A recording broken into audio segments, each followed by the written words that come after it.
ఈరోజు పూతరేకుల రెసిపీ ఇంట్లో ఎలా తయారు చేసుకోవాలో చూద్దామండి. దానికి కావాల్సిన పదార్థాలు నెయ్యి, డ్రై ఫ్రూట్స్ మిక్చర్ అండ్ బెల్లం పౌడర్, అలాగే ఇన్స్టెంట్గా తెచ్చుకున్న పూతరేకులు, ఆత్రేయపురం నుంచి తెచ్చుకున్నామండి ఈ పూతరేకులు.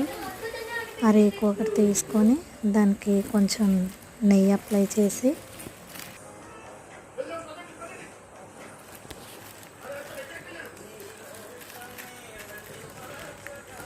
దానికి కొంచెం నెయ్యి అప్లై చేసి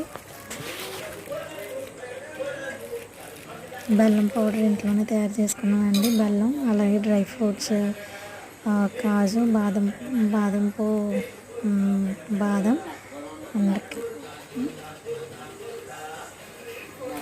ఇవన్నీ తీసుకొని పౌడర్ చేసానండి. పిస్తా కూడా వేసాను.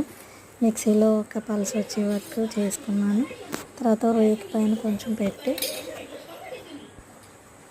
రేకు పైన నెయ్యి వేసి, తర్వాత దానిపైన డ్రై ఫ్రూట్స్ మిక్చర్ వేసి, అలాగే ఇంకొక చిన్న రేకు పెట్టుకొని దానిపైన కొంచెం నెయ్యి వేసుకొని, మళ్ళీ డ్రై ఫ్రూట్స్ అండ్ బెల్లం పౌడర్ వేసుకొని దాన్ని చుట్టుకుంటే సరిపోతుందండి. ఈ విధంగా వీడియోలో చూపిస్తున్న విధంగా మీరు చుట్టుకోవాలండి. మనం ఇంట్లో తయారు చేసుకుంటే ఇంకా టేస్టీగా ఉంటాయి. ఒకసారి ట్రై చేసి చూడండి. ప్లీజ్ ఒకసారి వీడియో నచ్చితే please like, share and subscribe. చూడండి, ఈ విధంగా చుట్టుకోవాలి. ఇంతేనండి, ఈజీగా ఇంట్లోనే పూతరేకు తయారు చేసుకుంటే నచ్చాయి. ఓకే.